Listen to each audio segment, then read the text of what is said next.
نحمدہ ونصلی علی رسولہ الکریم اما بعد فاعوذ باللہ من الشیطان الرجیم بسم اللہ الرحمن الرحیم۔ آج انشاءاللہ تعالی بإذن اللہ ہم لفظ بلفظ ترجمۃ القرآن کے سلسلے میں سورۃ البقرہ کی اگلی آیت کریمہ آیت نمبر 20 کے بارے میں جانیں گے۔ کل ہی مجھے اس بارے میں علم ہوا کہ یوٹیوب ریکارڈنگز میں آیت نمبر 20 کی ریکارڈنگ غلطی سے آیت نمبر 19 کی ہی دوبارہ شیئر کر دی گئی ہے۔ آج اس لیے میں واٹس ایپ ریکارڈنگ آپ سے دوبارہ شیئر کر رہی ہوں۔ انشاءاللہ تعالی بہت جلد اسے ہم یوٹیوب پر اپلوڈ کرنے کے بعد اسی پلے لسٹ میں سب سے آخر میں ایڈ کر دیں گے۔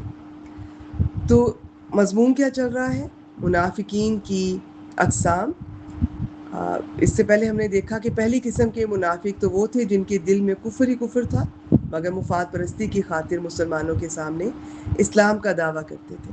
اور اب آیت نمبر 19 اور 20 دوسری قسم کے منافقین جو کنفیوزڈ تھے، راحت اور آرام کی صورت میں مطمئن نظر آتے، جب تکالیف کا سامنا ہوتا تو شک و شبے میں پڑ جاتے۔ آپ یوں سمجھ لیجئے کہ جب حالات ذرا انہیں آسان لگتے، مصیبتیں دور ہو جاتی تو یہ لوگ اسلام کی طرف پیش قدمی کرتے، اور جب کوئی سخت احکامات نازل ہوتے تو وہیں کھڑے کے کھڑے رہ جاتے۔ اگر اللہ چاہتا تو پہلی قسم کے منافقوں کی طرح ان کی بصارت اور سماعت کو بھی سلب کر سکتا تھا، مگر اللہ کا قانون ہی یہ ہے کہ جو شخص جس حد تک دیکھنا اور سننا چاہتا ہے اسے اس حد تک دیکھنے اور سننے دیا جائے، اگرچہ اللہ ہر چیز پر قادر ہے۔ ان آیات میں بارش سے مراد اسلام ہے، اندھیروں اور گرج سے مراد وہ تکلیفیں اور مصیبتیں ہیں جو اسلام کی راہ میں پیش آتی ہیں، چمک سے مراد مسلمانوں کو حاصل ہونے والی کامیابیاں، اور کڑکنے والی بجلیوں سے مراد جہاد کے احکامات ہیں جن میں منافقین کو موت دکھائی دیتی ہے۔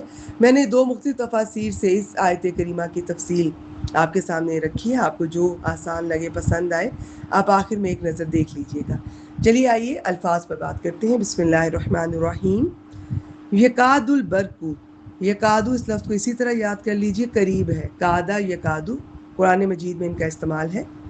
البرق، ال لگا ہوا اسم ہے، بجلی کو کہتے ہیں، قریب ہے کہ بجلی، یخطف، خواہ توئے تو کہہ لیجئے، عربی میں تو کہیں گے، فا، تو یہ اس میں اچک کر لے جانے کا معنی ہے، اور یا شروع میں علامت مضارع ہے۔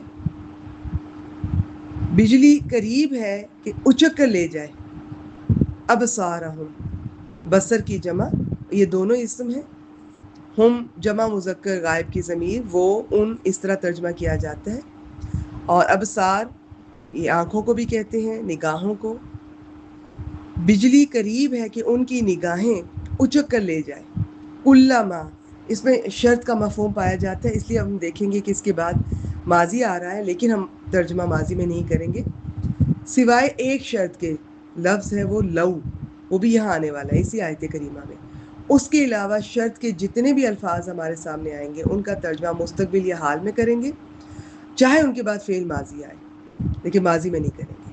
کلما، جب کبھی، جب بھی، اضاء لہم، اضاء فعل ماضی ہے، دعاد واو حمزہ حروف مادہ ہیں، ضیاء اردو میں آپ پڑھتے ہوں گے روشنی، اس سے اس لفظ کو آپ پہچان سکتے ہیں۔ تو ویسے تو ہے روشنی، ان کے یہ ماضی میں اور طرح سے کرتے ہیں، لیکن اب ہم کریں گے جب کبھی روشنی کرتی ہے، لہم ان کے لیے، یہ لام جارہ ہے زیر والا، لیکن ایک قاعدہ ہے کہ یہ لام جب ضمیر کے ساتھ آتا ہے تو زبر پکڑ لیتا ہے۔ ضمیر وہ لفظ جو کسی بھی نام، کسی کے بھی نام کی جگہ استعمال ہوتا ہے، تین طرح کے ہوتے ہیں، ہمارے سامنے 14 مختلف شکلوں میں آتے ہیں، تو یہاں پر یہ ہم ضمیر کے ساتھ آ رہا ہے، اب زبر پکڑ لی ہے۔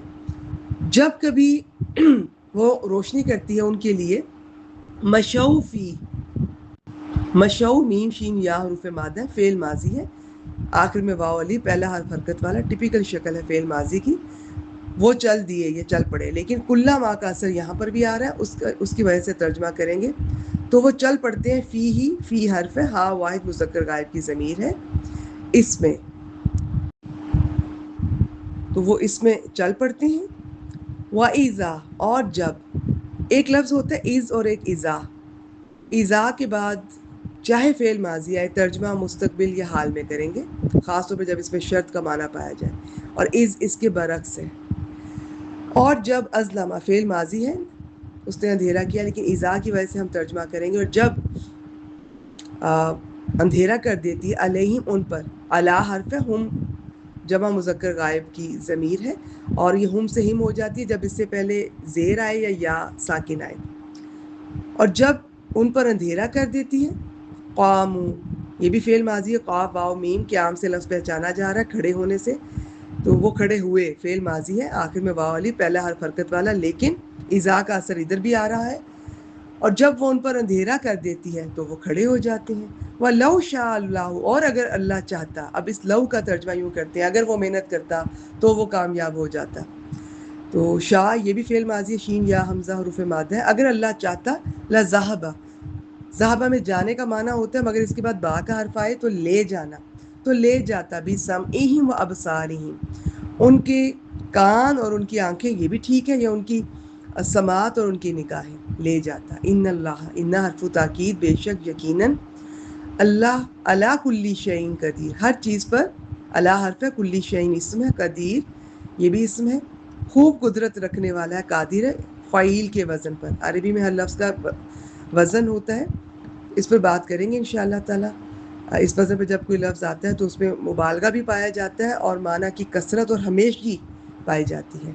تو آج کا یہ مختصر میں آپ سے شیئر کر سکی ہوں، جتنا آپ کو سمجھ آئے آپ یاد کر لیجئے، اور کیونکہ مجھے اندازہ نہیں کہ ان دنوں میں کس طرح سے لے کر چل رہی تھی. وآخر دعوانا الحمدللہ رب